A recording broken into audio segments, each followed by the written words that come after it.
Hi, mate. Hello, Greg. Good, you? Yeah, I'm not too bad, thanks, mate. I'm not too bad. Just turn the volume up so I can hear. Oh, there we go. Spot on. Spot on. So, episode 2. Episode 2. Yeah, I think this one's going to create a bit more debate than episode 1 did, because we only disagree. I think between the two teams, for the best teams, it was literally there was 3 players, wasn't there, over the two teams that we weren't unanimous on. Yeah. Yeah, we were quite very similar, to be honest, in terms of the best 11s. That I suppose this is a bit more worst 11s is a little bit more down to memory. Because obviously we'll probably remember a little bit more players who just came in and went, rather than people who were maybe not as good as others over a long period of time. So me and Greg, I'm a big Liverpool fan. Greg's a big United fan. In last week's episode, we done. He named his least favourite, least disliked Liverpool 11. I done the same for Manchester United. So basically, trying to name our best Liverpool Manchester United 11 that we've seen in our lifetime. This week, we're going to name our worst 11 that we've seen of each other's clubs. One ground rule that we did set down is that the players must have played at least 25 games for the club, whether that be in the Premier League or other cup competitions. So obviously there's going to be quite a few exclusions who don't quite make the cut there, but I'm sure we would have had otherwise. Yeah, there's a few, I think, honourable mentions that will happen over the course of this discussion, just to clarify why those players haven't made it. But yeah, so last week we started with United, didn't we? So we're going to start with Liverpool this week. Yeah, start with Liverpool this week. Okay. Right. Let's see how this goes down. So. What I've done is, in terms of formations, is actually for both teams. I've gone with 4-3-3s. I think last week we went 4-3-3 Liverpool, 4-4-2 United. I've gone 4-3-3 for both teams. Okay. So, but to be honest with you, you could probably muck them about. Yeah, I've done 4-4-2 for both, but arguably they could be 4-3-3s as well. Okay. One player here and there, yeah. Because what I found was that, like, I was finding there was a lot more flops that I wanted to get in at the top end of the pitch for Liverpool than at the other end. That you've signed a lot of shockers over the years up in the attacking areas, but a 3-1-6. Then you've got feasibly, honestly, I could have just selected a goalkeeper and then 10 strikers, to be honest. But so starting with the goalkeeper. I have a funny feeling we will start consistently here. I've put Karius in goal. Yeah, definitely. I mean, the thing is, I think before the obvious with the Champions League final, there was huge question marks over and before that anyway, wasn't there? So I think I don't think you've been blessed with fantastic goalkeepers over the years. But he probably stands out as one of the worst. I think probably that Champions League appearance, the Champions League final, obviously, you know, when you think about how unbelievable Gareth Bale's goal was that night, and probably though still the most vivid memory is Karius doing what he did. So yeah. When something like that happens, it's a bad one. So I won't dwell on it too much, because that was a long old trip for you to get over there. So yeah. But I'm assuming you've got Karius in goal as well. Yeah, I've got Karius. There was other ones that I thought of. Brad Jones. Donny, I don't think he might not have had enough appearances. Peggy Frexred probably would have played over 25 games for the club, but I've gone with Karius. It just obviously what happened in the Champions League final, but also after that as well, in that pre-season, he was absolutely awful, and like he shouldn't be a footballer. He's making mistakes over in Turkey as well with the Besiktas. Yeah. Like he should like literally just. I don't know. He'd probably make a better career as a model than what he would do as a footballer. Is he still on the books? He's still officially on the books at Liverpool. Yeah. So he's actually coming back this summer. So it'll be interesting to see what happens, because I just can't. He'll never play for the club again. Sure, Allison will be worried about that. Yeah. Okay. So right back. To be honest with you, right back, I actually struggled with a little bit, because obviously, I think, to be honest with you, I think probably my earliest memory of a right back at Liverpool was Steve Finnan, and I spoke about him last week. I like, obviously, if Trent Alexander-Arnold wasn't the player that he is, Steve Finnan probably would have been in that best team. So I was sort of trying to find gaps and what have you. So the right back that I've settled with is Hosseini. Got the same. Yeah, do you? Okay, yeah. 35 appearances for the club, so he just squeezed in and no more. But I think it was just as much as anything. There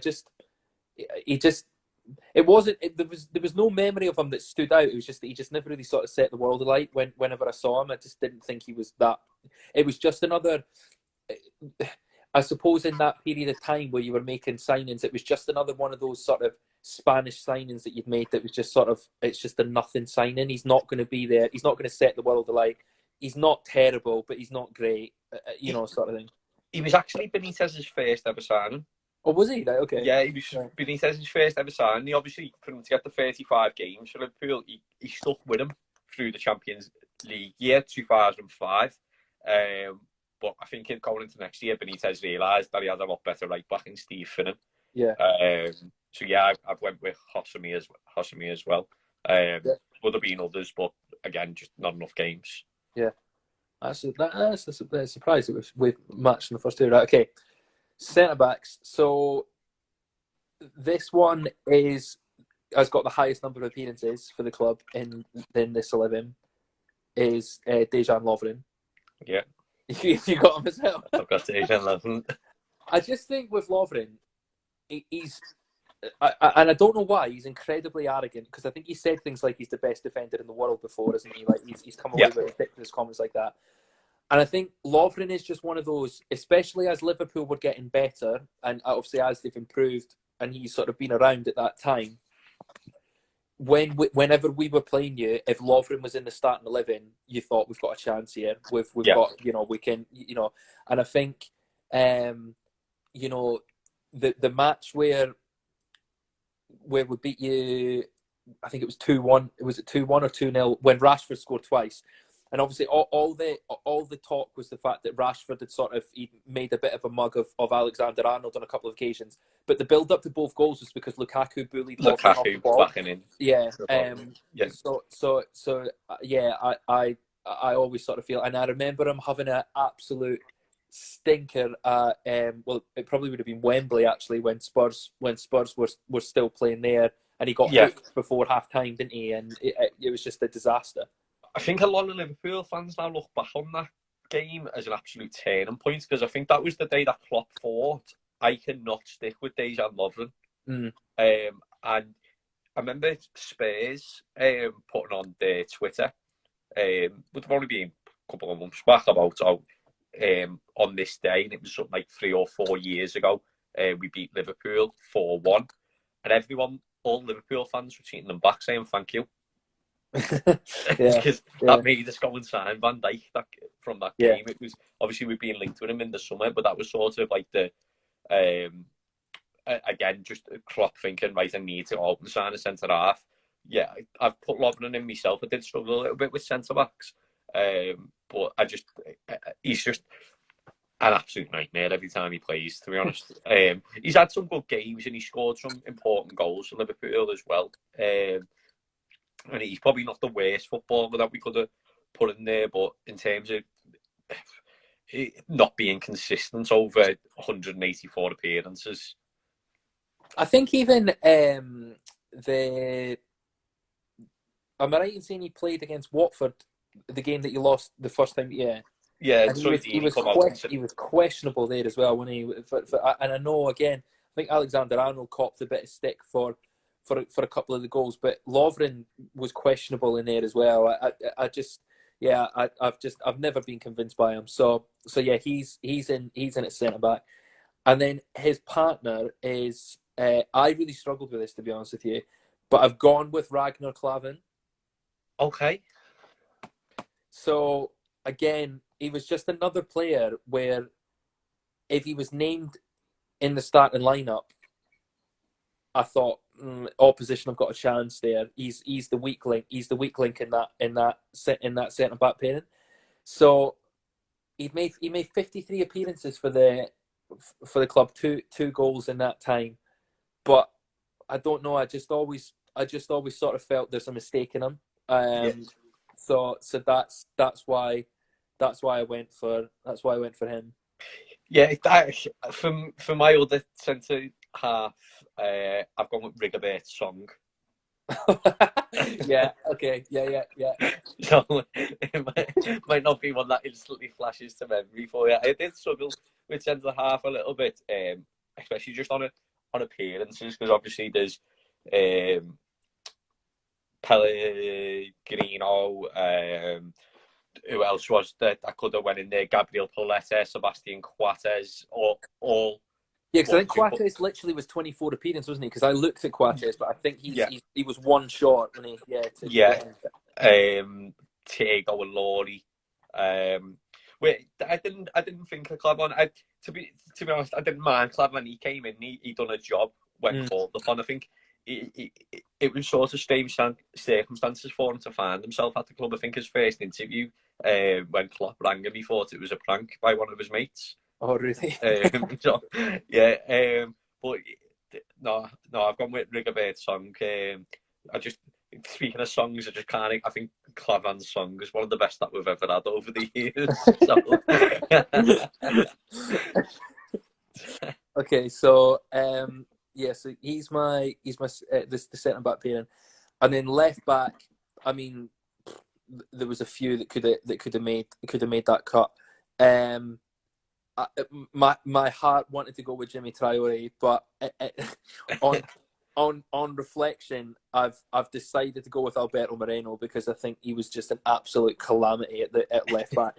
and to be honest with you, I nearly fell off my chair when I saw that he'd made 141 appearances for you. I mean, how on earth he managed to make that many appearances for you? Literally, I felt like, granted, I don't watch Liverpool that often, but whenever I watched him and he was playing, he did something. He did something like horrendous. He just never seemed to have any kind of positive influence on a game. So yeah, I had to put Moreno in there. Yeah, I haven't gone for Moreno, but other than the person that I'm going to mention, Moreno was it's similar to Lovren. I don't know how they lasted that long. Yeah. Moreno should have been sold immediately after the Europa League final for the performance that he put in against Seville. He had a good first season.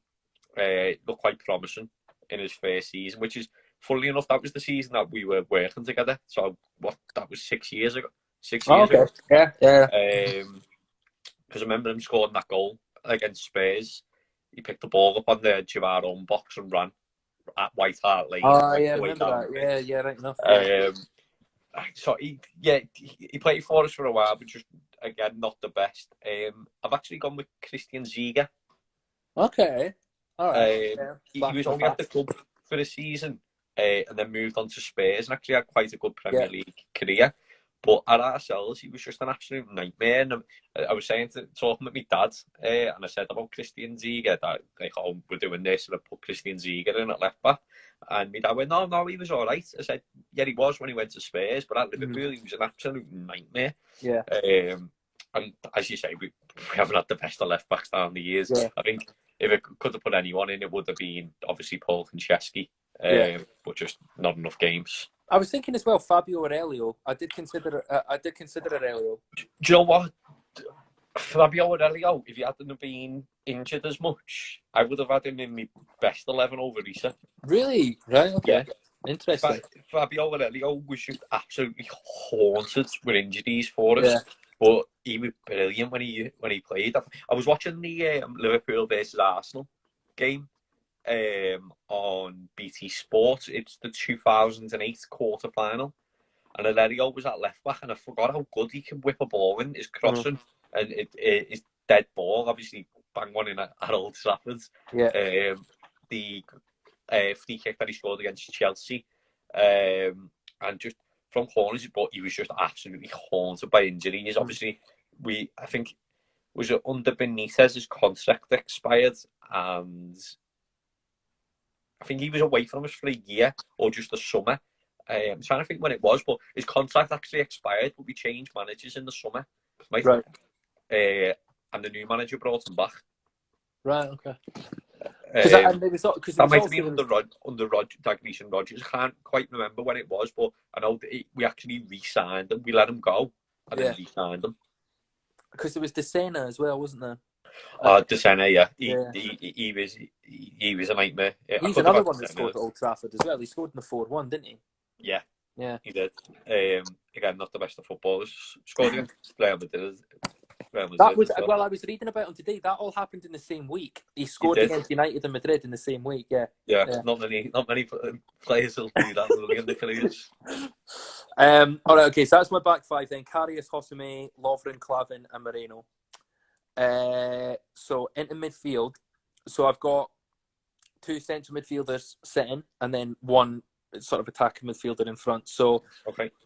So I guess this is like the time as well to say that some of the selections that I made is as much as anything because of who they were brought in to replace and how far below they fell. So it might not be that they were technically the worst player to play in that position, but they completely flopped in terms of the expectations that were on them. So the first central midfielder that I've got is Alberto Aquilani. Yeah. Signed to replace Xabi Alonso, who arguably I think was one of the best central midfielders Liverpool have had in the Premier League era. Certainly one of the he was in my least disliked team. Sorry. That's all right. So yeah, he made 28 appearances and scored 2 goals. Signed for a lot of money from memory as well.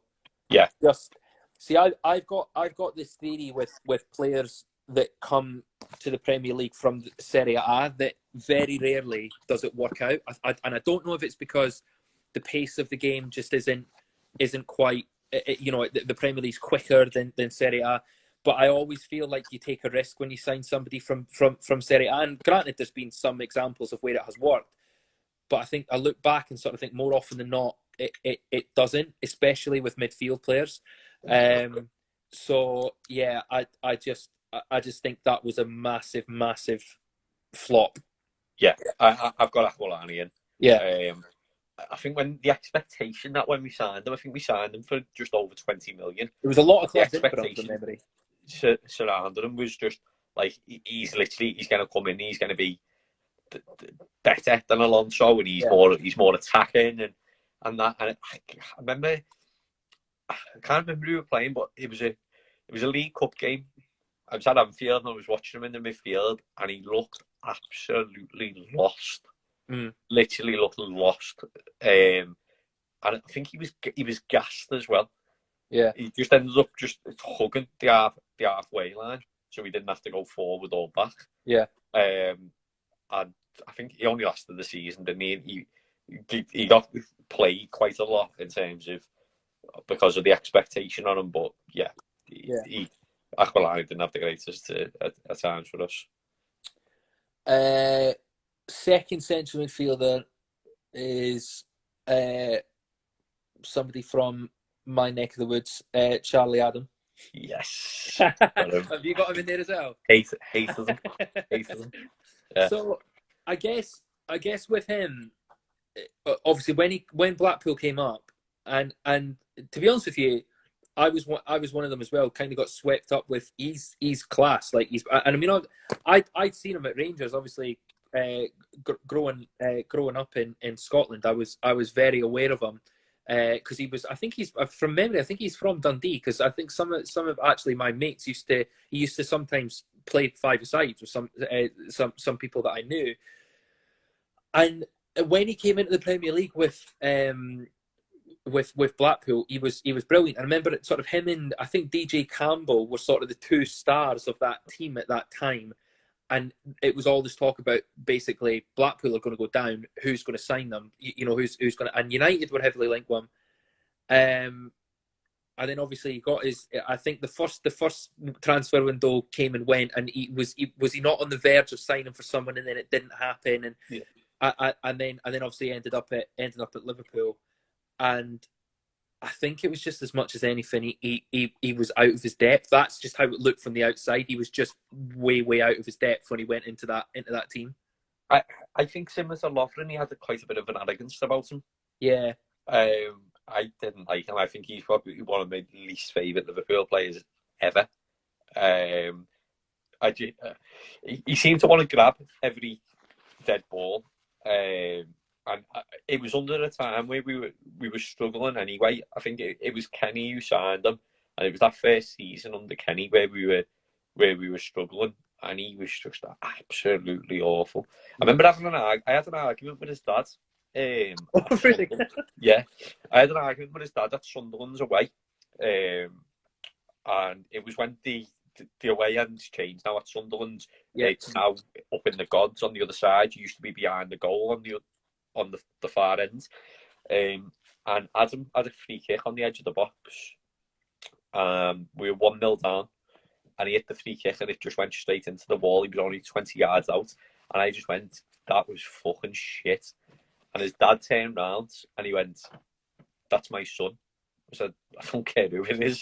That was fucking shit." Magically, the door's closing behind me there. Yeah, Charlie Adams' dad's there.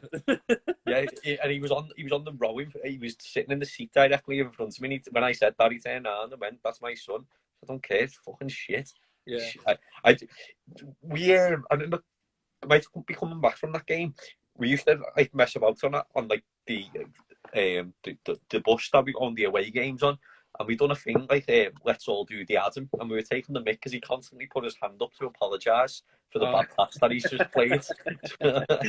There's a picture on the service station actually, me and a couple of my mates putting our hands up like that, pretending to apologise. Brilliant. So those two, I think Charlie Adam 37 appearances, 2 goals. So got him there. So this is where our teams, I guess, kind of break away a little bit. I mean, you could feasibly play this actually as a 4-4-2, I suppose.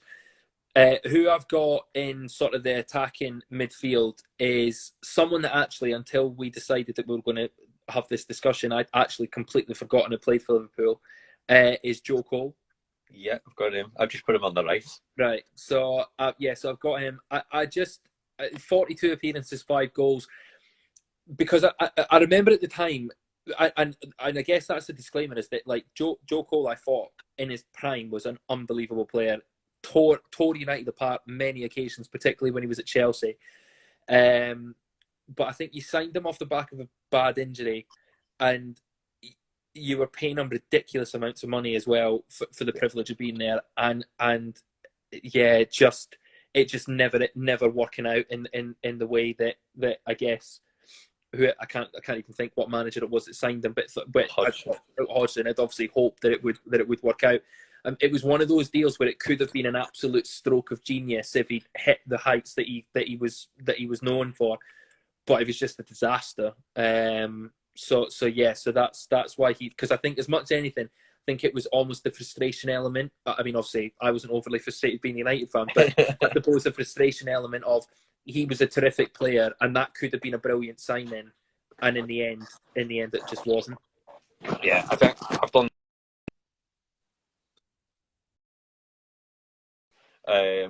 Sorry, that's all right. Try and get me lighting better for next week. No, yeah, I've done the same. Joe Cole, I think, as you just said, it was an inspired signing in terms of getting him on the back of an injury, getting him in on a free. We were paying him a lot, but out of all the Hodgson signings, it was the one that everyone was most excited about was Joe Cole. And I remember watching this in pre-season, and there's a couple of Hodgson signings which unfortunately haven't made the course we spoke about Konchesky before, Poulsen, Jovanovic. I wish I could have just put all the signings that Hodgson made into the side, but didn't make enough appearances, but Joe Cole did. But I remember watching this in pre-season. Cole played the ball to Jovanovic. Jovanovic ran down the wing and blasted it in a friendly, and I was thinking, you know what, we might be all right this year. But no, Joe Cole's first Liverpool game, he got sent off after half an hour against Arsenal. Did he? I didn't even realise that. Like, and yeah, it just didn't work out. I just think he was such a London boy, and I think when you come to a Liverpool or a Manchester United or a Northern club, you've got to buy into the club and buy into the city. Yeah, and he never done that, and I blame Hodgson come up from down south anyway, but it's not the same up here. You got to buy into the people that you're playing for, and he never done that. And while he didn't care about the shirt that was on his chest, he'll never be putting in the performances. Yeah. Okay, so that's your. So what I'll do is I'll pick the left-sided winger who I've got, because it could be, I suppose it could be the same if you've got Cole on the right. So left-sided winger that I've gone for it is Lazar Markovic. Oh, did he play enough games, did he? Just 34 appearances he made. Oh, woman, 34 appearances and 3 goals. So essentially, the reason why I put him in is because I think when you signed him, I think there was this general, I think it was like 20 mil or something, but there was this general sort of recognition of, because he'd signed him from Benfica, and I think the top Portuguese clubs, Sporting, Benfica, Porto, tend to always have really good wingers, and it tends to be that when those wingers come into the Premier League, they do okay. Obviously, especially speaking from experience as a United fan, we've done quite well off the Portuguese clubs over the years, and obviously still continuing to do so with with Bruno Fernandes most recently. So I think when he was signed, I think there was this sort of thought of Liverpool got a player there. You know, they've done very well to get him. And obviously, it was just an absolute disaster. And it's quite sad. I was looking at his stats today, and he's back where he started. He's back at Partizan, which I think was the club he was at before he went to Benfica. And then he came to use, and he's now back at Partizan again. And he's only like 24 or 25 years old. He's not old at all, but it feels like he's been around for ages. Yeah. But yes, I've got Markovic on the left-hand side. Yeah, Markovic is a very fair shout. Obviously, he come in, as you say, with big expectations. I think he done all right in his first season, but I think it was under Rodgers. It was against Bar at home, and we needed to win that game to go through in the carry on in the Champions League. I think he swung an arm at a player as he was running, but like he didn't swing. He just went like that. But he got sent off for it. I'm not sure if you remember that. Weird sending off. Right. But it was sort of like the game stopped and everyone was like, why is the game stopped? And then the referee went over and sent him off. Nobody had actually knew until you got home what had happened. And it was debated and all that. But I think from there, his Liverpool career just went absolutely down the pan. Right. A couple of loan moves. And then the problem was, I think he was given a 5-year deal on quite a bit of money. And we were struggling to sell him, because he was happy to sit for nothing. And just take the money, yeah. And take the money, because no one could offer him the same amount of money. And then obviously, I'm not sure, you might not know this, but there was obviously the incident on Twitter when we got beat by Red Star Belgrade, and he was liking all the goals as they were going in. Oh, right, okay. And then come out and said it wasn't to do with that and all that like that. But yeah, he was just sitting there taking a packet. That's a fair shout to put in. Yeah. I have got him on my left side. I don't know if you'll have him or not. Stuart Downing.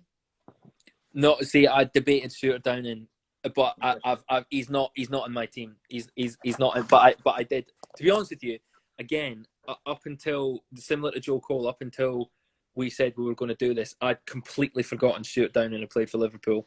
Yeah, Stuart Downing. He was just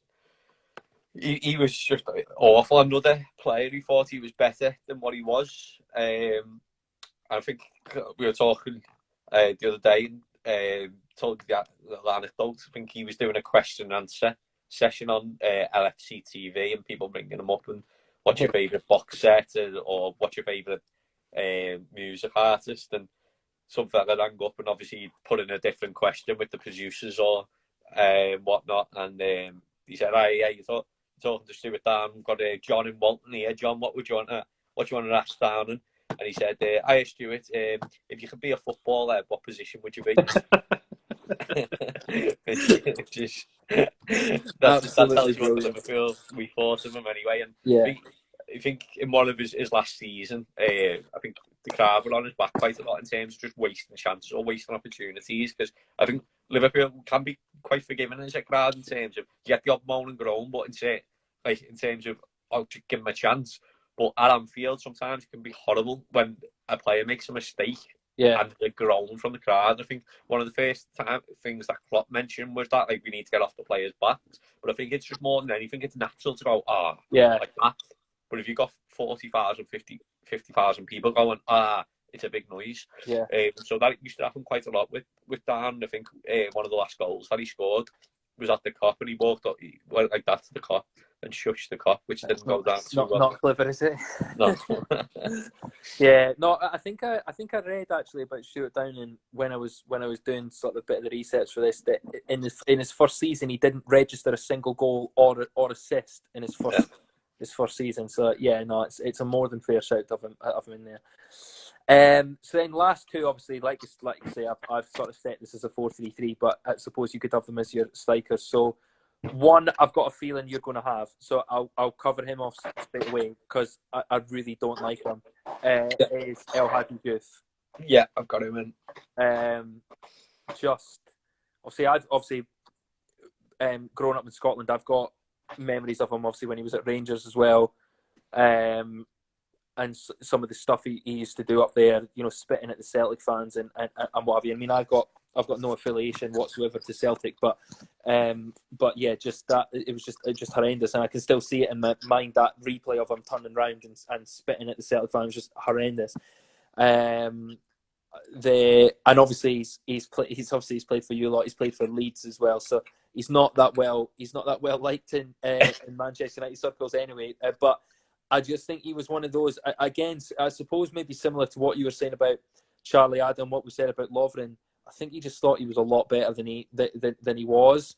And the way that he sort of consistent, I mean, obviously, I'm not Steven Gerrard's biggest fan either, but the way that he sort of consistently tries to attack Steven Gerrard as well, you just sort of thinking, I don't really think you're in a position to be able to attack somebody like Steven Gerrard that's achieved what he has in his career. I think when he was signed, I was reading it was 10 million, which I suppose would have been quite a lot of money in that time to have spent on a player. 79 appearances, 6 goals. It's just, for a striker, it's just shocking, isn't it? So yeah. I get it. I echo what you said there. He was horrible. The first time he spat at Celtic fans was when he was actually playing for us, when we played Celtic in the UEFA. Right enough. Yeah. And then I think might have been playing Middlesbrough, and I think he spat at their fans as he was warming up. He was just horrible person. And reading Carragher's books and stuff like that, he slated them in his books. And again, 40 better than what he was. We signed him off the back of the World Cup, where he'd done really well for Senegal. Yeah, right enough. In the World Cup. Yeah. I think he, Senegal, the story of the 2002 World Cup. Yeah, because they beat the French, didn't they? They beat the French in the first game, and that was like the likes of Papa Bouffé Diop and what have you. They all came through as a result of that as well, didn't they? Yeah, so we signed Diouf and Zhao off the back of that World Cup. Right. And yeah, he was just a horrible player, horrible person. So yeah, I've got him in. This was difficult, so I mean... Oh, you still there with me, Greg? Oh, can you hear me? Yeah. Yeah. So the last one, I mean, it could have been... There's so many. It could have, I considered Andy Carroll, considered Voronin, considered Lambert, considered Robbie Keane, but I've gone with Balotelli. Yeah. I think Balotelli was the transfer that put the final nail in Rodgers' coffin, I think. Because I think it was one of those cases of when you sold Suarez, Rodgers had all this money, and it was almost like he didn't know what to do with it. And I think the thing was with it was that it's because we had the same problem with Cristiano Ronaldo. It's you can't replace them because there's no other player like them. It's almost so you almost have to, rather than just trying to spend big money on one player, you almost have to try and rebuild. And obviously, the year that Ronaldo was sold with United, Ferguson brought in, I think, Valencia, Michael Owen and Gabriel Obertan that year, and tried to build a new team around Wayne Rooney in terms of what they already had. But there was just some odd decisions that were made, and the money that was spent on Balotelli for really no reason either. I mean, even I go back to when Man City signed him, looking at his stats in Inter Milan, he wasn't setting the world alight in Inter Milan. And again, I come back to this coming over from Italy and playing in the Premier League. It rarely works. And I don't believe it worked for him. And I think the thing is with Balotelli is that if you speak to any English football fan, as in Premier League football fan, and you talk about Mario Balotelli, the things you remember are the fireworks in the bathroom, him trying to put the bib on his head and he couldn't get the bib on his head, all the daft stuff, the why always me at Old Trafford. You don't even think about the fact that he just scored the goal in a 6-1 win against United. It's the fact that he had the statement on his T-shirt. So I just think he was one of those players that had so much potential. And I was actually worried. I don't think it is going to play out like that, but I was actually worried that Anthony Martial was going to go in a similar direction as Balotelli, and that his attitude would ruin it for him. But Martial seems to have showing signs of turning that corner this season. But Balotelli, I just think, was just a bit of a wasted talent in the end. Yeah, I think you're spot on. I've got Balotelli in mind above all. And I actually seen a thing on Twitter the other week of ranked these strikers, and it was like Lambert, Balotelli, Carroll, and who was the other one? Sturridge. Yeah, mate, Sturridge. I think I saw something similar. Yeah, and Balotelli was by far the worst. Lambert, at least he put his shift in. Andy Carroll was worth 35 million for that goal at Wembley alone. Yeah. But Balotelli, it was just. I think the whole thinking of it was Rodgers thought I can change him. Yeah, I can, because Rodgers is a brilliant coach at working with youngsters. Yeah, he improves youngsters tenfold, and he's doing it at Leicester now. And that was the whole thinking of Balotelli, thinking like Rodgers thinking I can change Balotelli. There is a player there, because we've seen that at City, that there is. In flashes, an absolute outstanding player there, but he just doesn't want to know. No, he just wants to live the lifestyle. And you see, who's he at now? Is it Brescia? I think so. Yeah, I think he's definitely back over in Italy.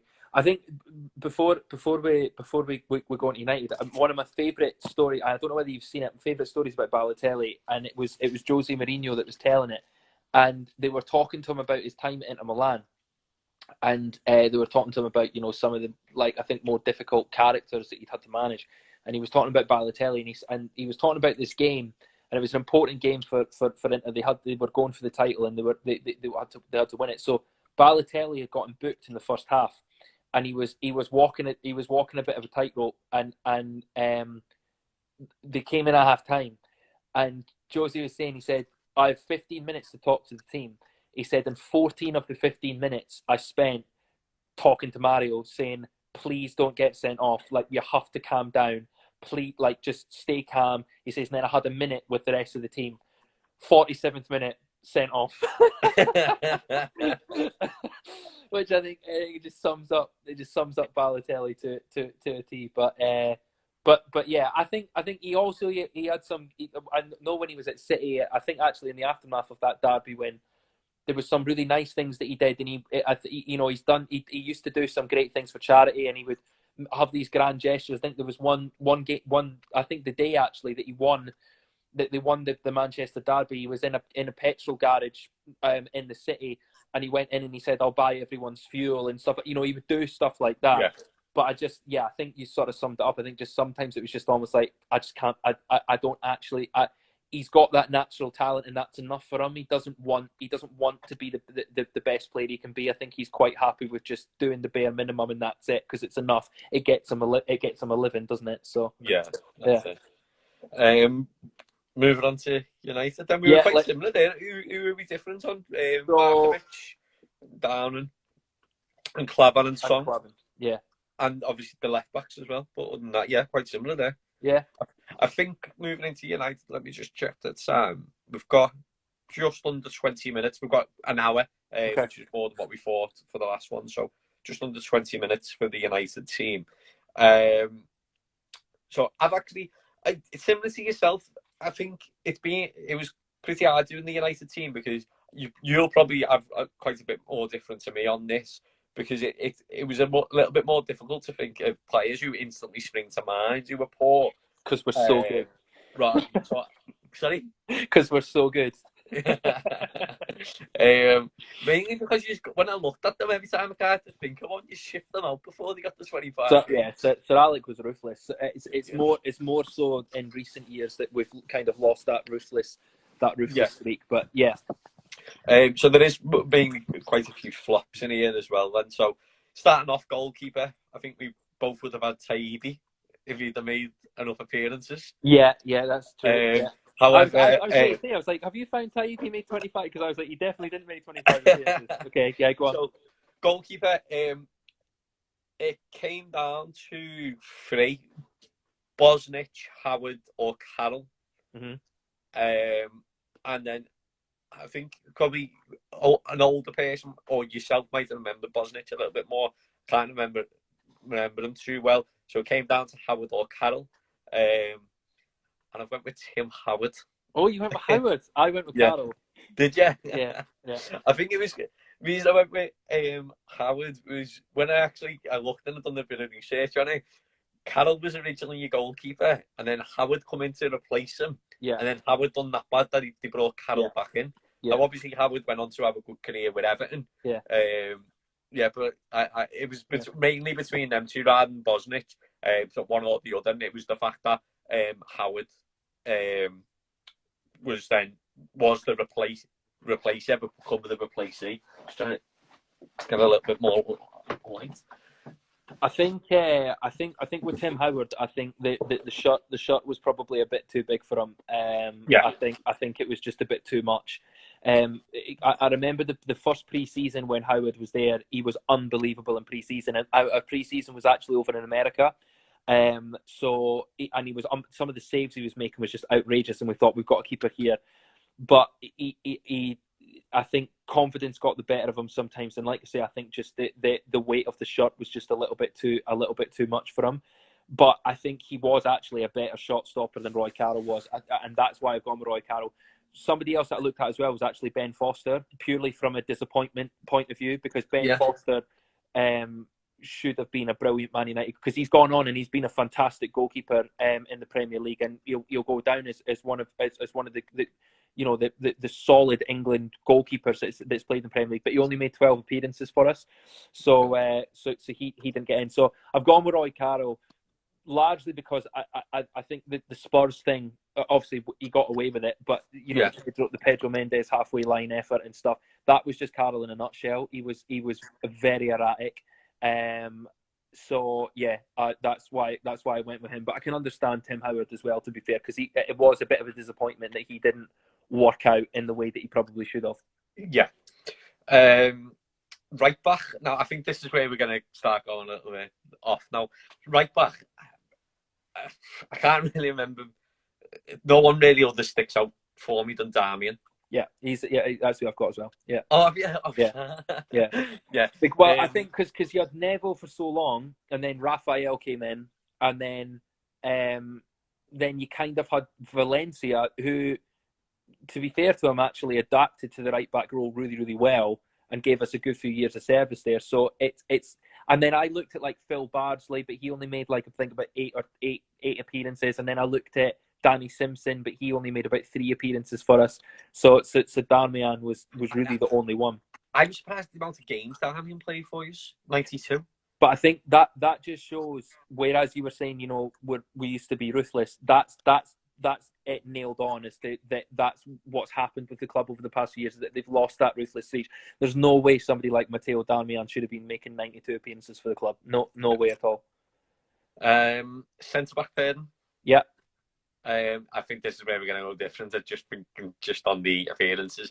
Now you'll probably pull out a name that I might not have even thought of, but for me centre backs, I've gone for Jones and Rojo.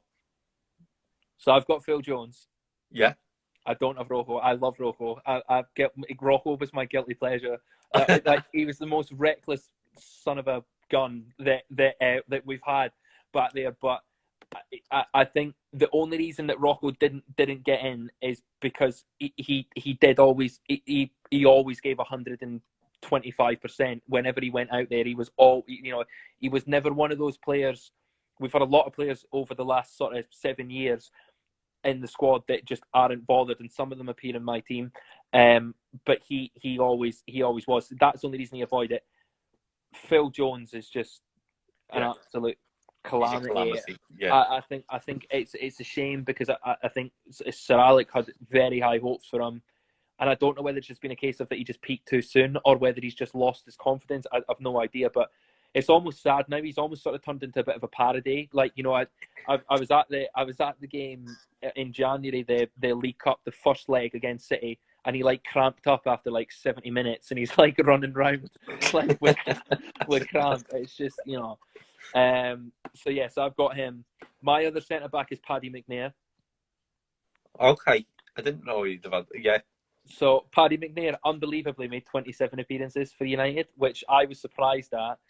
And he was one of the ones that Van Gaal, when we had a massive injury crisis, and Van Gaal was playing players like McNair and Tyler Blackett, who didn't make 25 appearances, he would have potentially been in line to come in. And then the likes of Rashford came through during that time as well. Paddy McNair was sort of, he was actually someone that Van Gaal selected quite a lot. And then there was a game we had against Southampton, and we were getting absolutely battered, and he got hooked after about 25 minutes. And I don't think he made many appearances after that. So he's my second centre back. So I was just thinking, imagine a centre back pairing like Jones and Lovren. Yeah, honestly, just unbelievable. Left back, I think we discussed this the other day. He's done all right at left back down the years compared to ourselves. So I've gone for Quinton Fortune. Oh, okay. I went for Alex Butner. Alexander Butner. So he made 28 appearances for United, scored 2 goals. He was signed by Sir Alec. He was one of Sir Alec's last signings, and he came in from memory. Evra had a really bad injury, so we desperately needed a left back, and he was signed. It was a Dutch club that he was signed from, and it was one of those sort of left field signings. And on his debut, he scored, and he got an assist, and he got man of the match. And everyone thought, Fergie's like pulled it out the bag here. He's found an absolute unbelievable signing. And he lasted that season. I think he would have got, and then he scored 2 goals. His first goal was his debut, and then his second goal was the second to last game of this. No, it would have been the last game of the season, the 5-5 draw against West Brom, which was Fergie's last game. He scored in that game as well. And then Moyes was going to sell him, and then at the last minute decided against it, because I think Evra got injured again, and then he got sort of a stay of execution. But yeah, he wasn't. We've been blessed with good left backs. It wasn't that he was terrible. It's just he was just nowhere near as good as the other ones that we've had. Yeah, I can't even remember him, to be honest. So when me picking a Fortunes, when I looked at your left back throughout the years, I thought he's undoubtedly got to be the worst out of the left backs that I can look at and can remember. Yeah, I think to be fair, I think if you were putting Fortune at left back, he possibly would have been the next one. Maybe Fabio, because Fabio never quite got to Raphael's levels. But yeah, it's a fair shot. So moving into the midfield and then top 2. So you could have this any formation you like there. Yeah. Gonna go right midfield, 2 centre mids and left. So this player might feature in yours somewhere. I could do a 4-4-2 with mine as well. So this will probably work out. Yeah. Di Maria. Yeah. Yeah. Just honestly, I really don't like him. The way he behaved when he came back with Paris in the Champions League, celebrating and telling the disabled end to F off and all of that, and it's just like, what are you doing? Like, he was just someone that he didn't want to be at the club. It was the club's fault as much as anything for signing him. He clearly didn't want to come. He was sort of forced out of Madrid because Madrid were trying to raise funds. I don't know who they were trying to sign that year, but they wanted to sign someone, and they needed Di Maria out. It might have actually been Bale, and they wanted Di Maria out. Actually, it wouldn't have been Bale. Can't think who it was, but Madrid wanted to sign someone, and Di Maria was the fall guy, and obviously I think Van Gaal thought that he could get something out of him. But just a massive letdown. Yeah, I think it was in terms of the expectation to the reality of and he started so well as well, because I think he scored 4 goals. I think the majority of them probably happened in the first month that he was at the club. Yeah. Midfield pairing, Veron and Hargreaves. Oh, so Veron for years he was terrible. I had a soft spot for Veron. Did you? I think he went on to do all right at Chelsea, but for years I thought he was awful. I thought when he was signed, I thought it was a massive statement by Fergie signing him, and I thought he didn't do that well at all. 4 years done better at Chelsea there, but he was sort of one of them, as you just said before, mentioned about the Italy thing before. Yeah. And I think with Veron, I think the only reason why I really enjoyed him, I think there's plenty of United fans that probably would have Veron in this kind of team, but in Europe he was always brilliant. He was always the first name on the team sheet. Champions League, he was terrific. And I think again it was just because the game was slightly slower and he was able to dictate it.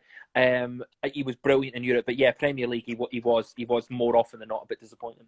And then Owen Hargreaves, who I mentioned before, I just think it was just one of them. Injuries going to take a chance on him from Bayern Munich to come over and just riddled with injuries. Injuries ruined him. It was a shame really, because he could have been an absolutely fabulous signing, and he showed signs of it. And obviously he played his part that year, won the Champions League with them in there. But it was a shame. Injuries kind of ruined him. My midfield pairing centre midfield is Kleberson and Djemba. Did they play enough games? Kleberson 30 appearances, Djemba 39 appearances. Oh, I must have looked, because I looked at Djemba. I don't have good memories of them two. It's good, but I think when we spoke about this, I think we mentioned Kleberson and Djemba. Yeah. I was debating putting Pogba in. that would have been controversial. He's not. I tell you, I would have Veron in my team ahead, as in like I would select Veron in a stronger team ahead of Pogba. Yeah, I was debating putting Pogba in just for like he's like Balotelli. Obviously he's done it. Pogba's done a little bit more for you. Yeah. 6 minutes left there. Yeah. And then on the left, I think probably we will both be the same on this. Memphis Depay.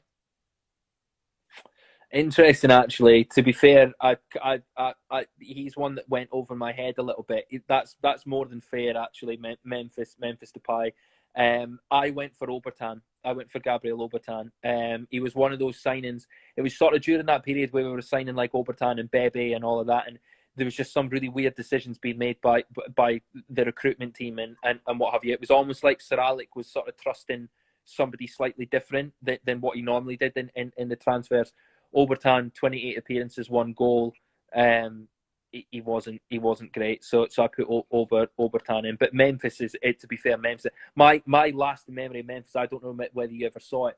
He tried to do a diving header back pass against Stoke from outside the box. So he was outside his own box and he went to do a diving header back pass and it travelled about 3 yards and Stoke went in and scored.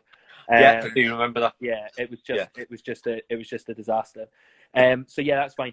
The only my third central midfielder, which obviously you won't now have because we're going on centre forwards, is Morgan Schneiderlin.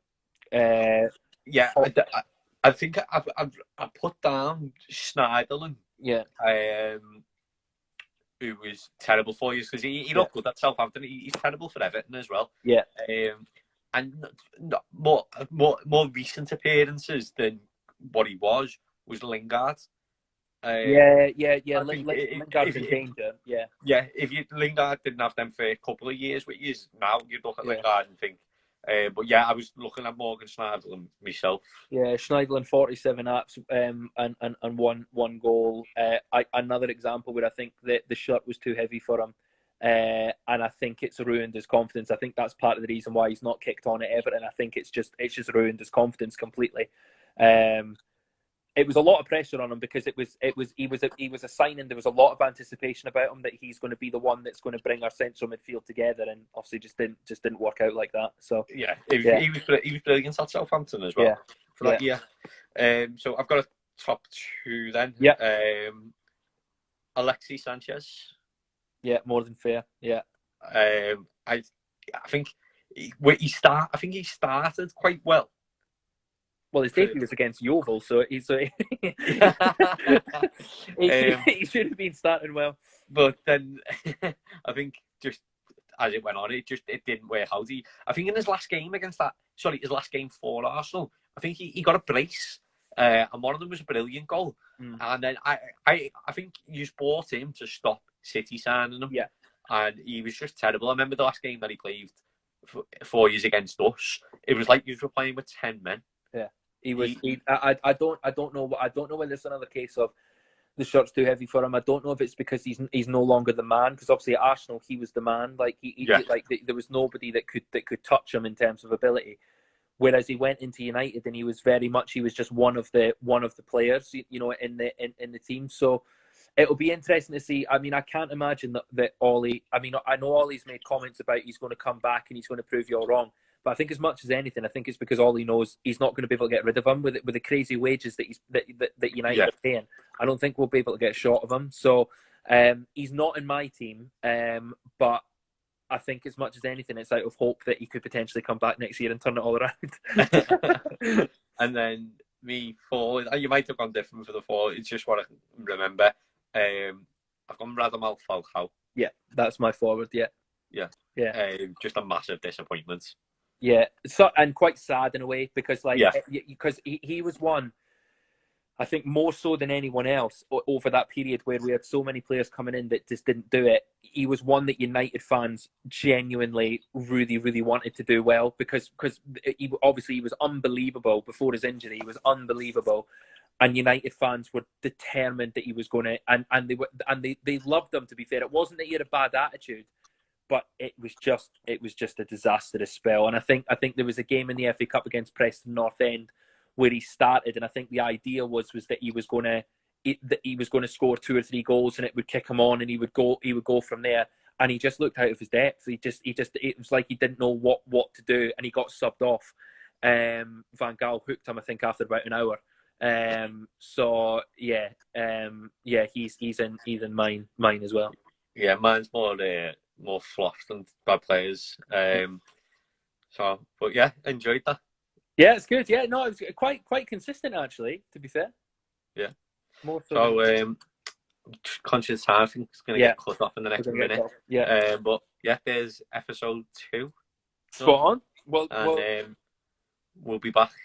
We'll be back with episode 3. Yeah, we're going to need to come up with something. We'll do managers next week, boy. Yeah, managers. Yeah. I'm happy with that. Right, Greg. Good stuff. Thank you very much. Spot on. Cheers. Some terrible players. See you soon. See you later. Cheers, mate.